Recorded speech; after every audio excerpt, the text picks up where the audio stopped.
Is Viktor Gyökeres the best striker in the world right now?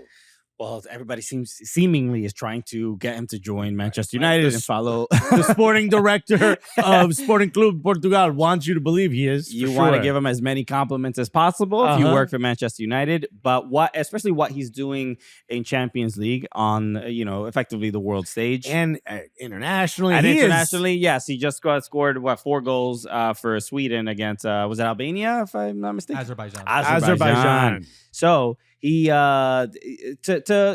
it's like a new world-class striker just seemingly coming out of nowhere. At like what, 26, 27 He's years 26 years old. Yeah, 26 years old. So I think for a lot of people, we're sort of not used to this, where maybe this is kind of similar to kind of like Harry Kane, right? Harry Kane was like not great for a long time, and then all of a sudden became one of the world-class. Earlier than this, though. Yes, at a younger age, but it's like I would say Cyril Guerreros from Stuttgart last year was 27. All of a sudden, my guy's like, yo, when did you start scoring this? In your final year, your contract. When are you figuring this all out? Yeah. What did you learn this summer that made you this way? Because most people can identify talent. And, 16, 17 years old, you sort of see where a player is going, especially a striker. You can kind of you got to get a decent idea. But for him to be doing this, not even just look, the goals, he has 5 goals in Champions League. Well, I think this is probably the easiest way to have this conversation, right? Is he the best in Europe? It's like hard to say, right? Because you almost need to believe that what we've seen over the last few seasons with Sporting Club Portugal is who he's going to be moving forward. Not what we saw at Coventry City, although I think he had 18 goals that one season. Not what we saw at Brighton, what we're seeing now. But let's look at him, again, playing for a Portuguese team, right? Okay? Whose manager just became the manager of Manchester United. He is tied for first with Rafinha with 5 goals, Robin Lewandowski, Viktor Gyökeres, and Harry Kane. Again, all 5. 2 of those are penalties. No penalties for Rafinha and Lewandowski. Is he the best striker? He's in the conversation respectfully, right? Like he should be in the conversation. Yeah, because there's something to his confidence and just the not only it's the types of goals that he's scoring, because they're not all exactly the same. He's not just doing one thing right. He's also for a striker, we're not really used to seeing strikers be so good like 1v1. Even if you put Gyökeres out wide, he'll go at defenders pretty confidently. He's not necessarily just like trying to pass the ball off to create some space. No, he loves driving at a defender. He just go right, and we saw it the game against Manchester City, where he's like just not afraid. Yeah, and maybe that has something to do with his confidence is all time high. His age, maybe he's just like he just figured it out at a time where look, all the eyes are on him, especially in Champions League, and it's just like working. I mean, as far as him being the best striker right now, I think that's tough to say. Like, let's have the conversation whether is he the most informed. You would say maybe Rafinha this season is a bit more informed because he's on a heater. Would you call Rafinha a striker, though? No. But I guess in the conversation of top goal scorers, yeah. You almost have to include him, right? Robert Lewandowski's also having a great season.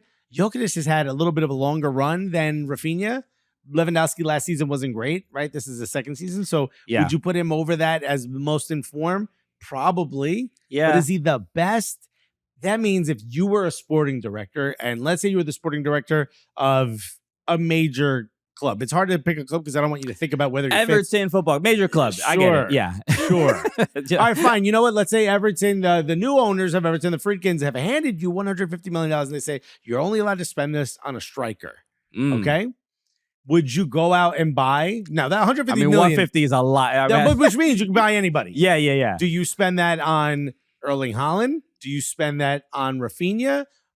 Assuming you wanted to list him as a striker because for the purpose of the conversation. Mbappe, sure. Would you rather go get Lewandowski? Would you rather go get Harry Kane? Or would you rather go get Gyökeres? It's a great question. If I'm who do I want to invite to Merseyside? Yeah. And I'll say this. I think as far as a potential next 3-4 years, Gyökeres feels like he has the highest ceiling. But you're going to have to assume that someone who's only scored this way at Sporting Club Portugal is going to be able to lift that form and bring it elsewhere. You don't have that for sure. You know, Robert Lewandowski's done it World Cups, he's done it. Sure. International, he's won a Champions League. He's done it everywhere. We're just seeing this from Gyökeres. It feels too early. He will get a move out of Sporting Club Portugal, of course. Yeah. It's probably going to be to a big, big club, right? When he repeats that form there, I'm willing to say that's the best striker in the world. Right now, you ain't got the resume, dog. Yeah, and then we'll see this weekend, and in his first game not being managed by Ruben Amorim, why does he get is his success attributed to the manager? And now that he's gone and gone to Manchester United, how is Gyökeres going to play? And so, maybe give me a week or two, and then I'll tell you what I'll do with my 150 milli. Okay. You got a lot of money to spend on one player. I'm very wealthy, everybody. So shout out to everybody. Thank you for watching here on OneFootball. We are the Cooligans. If you want to subscribe to our channel, you can do that as well in the description. Subscribe to the Cooligans for some very silly soccer antics if you're a fan of that. All right. It's a good show. We do a lot of fun stuff. Peace, everybody.